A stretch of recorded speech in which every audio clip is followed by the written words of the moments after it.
Their voices rose and fell, like the murmur of two fountains answering each other across a garden full of flowers. At length, with a certain tender impatience, he turned to her and said, "Love, why should we linger here? All eternity lies before us. Let us go down into that beautiful country together, and make a home for ourselves on some blue hill above the shining river." As he spoke, the hand she had forgotten in his was suddenly withdrawn, and he felt that a cloud was passing over the radiance of her soul. "A home," she repeated slowly, "a home for you and me to live in for all eternity. Why not, love? Am I not the soul that yours has sought?" Yes, I know, but don't you see, home would not be like home to me unless—" "Unless?" he wonderingly repeated. She did not answer, but she thought to herself, with an impulse of whimsical inconsistency, "Unless you slammed the door and wore creaking boots." But he had recovered his hold upon her hand, and by imperceptible degrees was leading her toward the shining steps which descended to the valley. "Come, O my soul's soul," he passionately implored. "Why delay a moment? Surely you feel, as I do, that eternity itself is too short to hold such bliss as ours. It seems to me that I can see our home already. Have I not always seen it in my dreams? It is white, love, is it not? With polished columns and a sculptured cornice against the blue. Groves of laurel and oleander and thickets of roses surround it. But from the terrace where we walk at sunset, the eye looks out over woodlands and cool meadows where, deep bowered under ancient boughs, a stream goes delicately toward the river. Indoors our favorite pictures hang upon the walls, and the rooms are lined with books. Think, dear, at last we shall have time to read them all. With which shall we begin? Come, help me to choose. Shall it be Faust, or the Vita Nuova, the Tempest, or Les Caprices de Marianne, or the 31st Canto of the Paradise, or the Pipsidian, or Lycidas? Tell me, dear, which one?" As he spoke, he saw the answer trembling joyously upon her lips, but it died in the ensuing silence, and she stood motionless, resisting the persuasion of his hand. "What is it?" he entreated. "Wait a moment," she said, with a strange hesitation in her voice. "Tell me first, are you quite sure of yourself? Is there no one on earth whom you sometimes remember?" "Not since I have seen you," he replied. For being a man, he had indeed forgotten. Still she stood motionless, and he saw that the shadow deepened on her soul. "Surely, love," he rebuked her, "it was not that which troubled you. For my part, I have walked through Lethe. The past has melted like a cloud before the moon. I never lived until I saw you." She made no answer to his pleadings, but at length, rousing herself with a visible effort, she turned away from him and moved toward the Spirit of Life, who still stood near the threshold.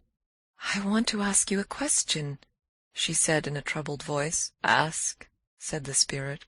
"A little while ago," she began slowly, "you told me that every soul which has not found a kindred soul on earth is destined to find one here." "And have you not found one?" asked the Spirit. "Yes, but will it be so with my husband's soul also?"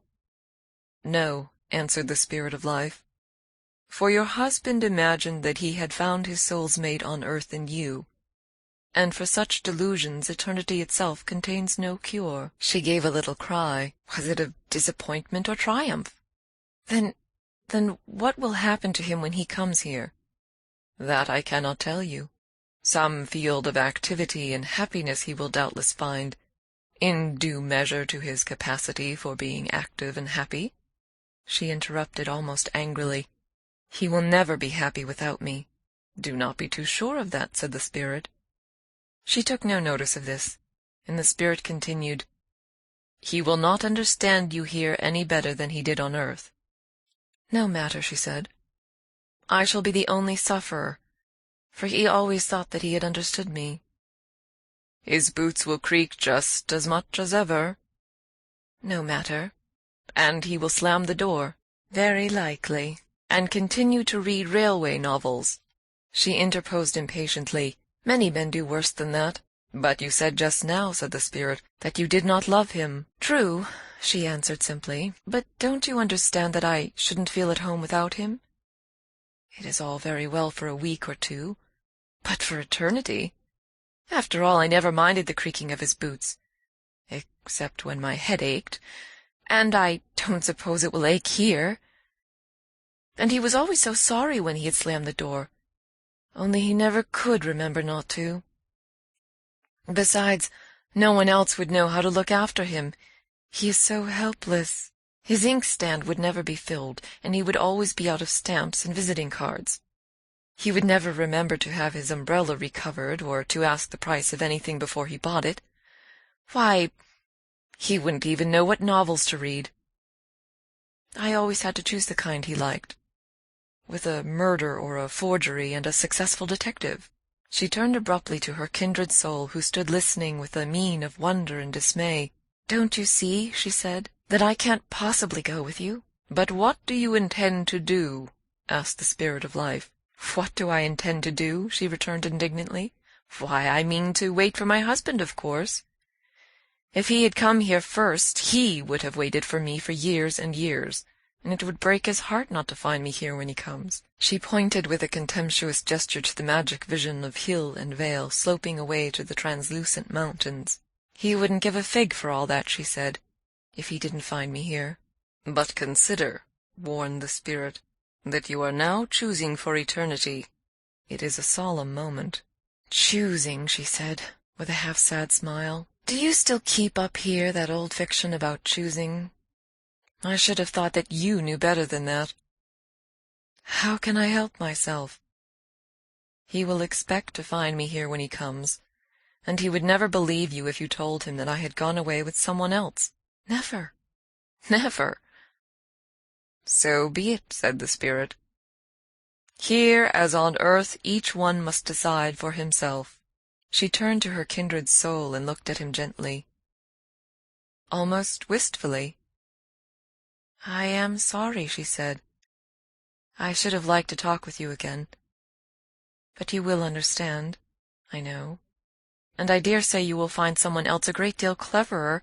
And without pausing to hear his answer, she waved him a swift farewell and turned back toward the threshold. "Will my husband come soon?" she asked the Spirit of Life. "That you are not destined to know," the spirit replied. "No matter," she said cheerfully. "I have all eternity to wait in." And still seated alone on the threshold, she listens for the creaking of his boots.